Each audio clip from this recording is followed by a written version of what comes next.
শুক্রবার জুমার নামাজ শেষ করে আমার বন্ধু একটা আছে ব্ল্যাক ডায়মন্ড, আমিও ব্ল্যাক ডায়মন্ড, আমার বন্ধুও ব্ল্যাক ডায়মন্ড।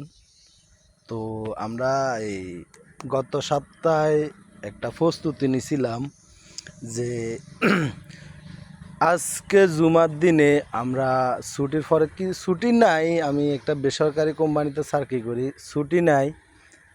তারপরেও জুমার নামাজ পড়ে বাড়িতে ভাত খাইতে আসছিলাম, তখন বন্ধুকে ফোন দিয়ে আনছিলাম। আনার পরে আমরা যে ছোটোবেলা থেকে যেখান থেকে বড় হয়েছি, যেভাবে মনে করেন যে আড্ডা দিয়ে বড় হয়েছি, কিছুটা সময় ওই দিকে ব্যয় করছি। এখন মনে করেন যে ওই জিনিসটা আপনাদেরকে দেখাবো।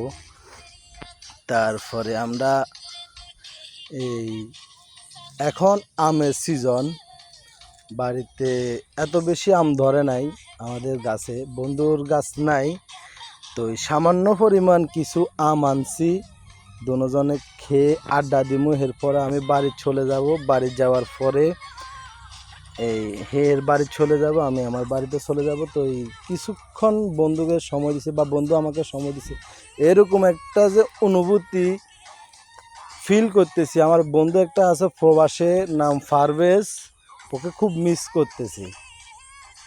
আমি একটু পরে আপনাদেরকে দেখাবো আমরা যেখানে যেখানে আড্ডা দিতাম বা যেখানে যেখানে আমরা বিভিন্ন সময় ব্যয় করতাম, অবসর সময়টা আপনাদেরকে কিছুক্ষণ পরে দেখাবো, আমাদের সাথে থাকুন। এই হচ্ছে যাই আমরা মনে করেন বিকাল বলেন সকাল বলেন, যখনই আমরা বন্ধুবান্ধব সবাই সময় পাই তখনই এই জায়গাটাতে আমরা বেশিরভাগ সময় আড্ডা দিতাম, বিশেষ করে দুপুরবেলা আর এই সন্ধ্যা বিকালবেলায়।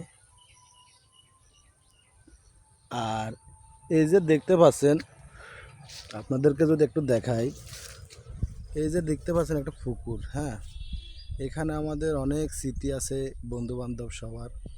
তারপরে এই যে এটা এর সামনে দেখতে পাচ্ছেন, এটা আমাদের ঈদগাহ, হ্যাঁ, এটা আমাদের ঈদগাহ।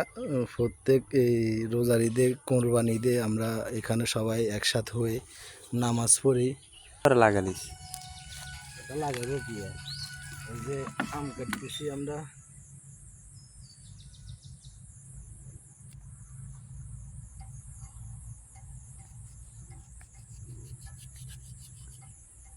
দাস কি রে, তোর কোয়াল খারাপ না আর কোয়াল খারাপ? আমদে বালা আনছি, আমদে জুম ধর না কেন মোবাইলে?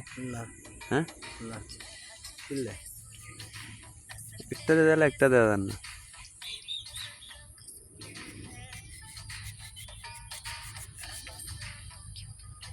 আম হয়েছে যে আম শেষে গেছে গো, বুঝেছ না?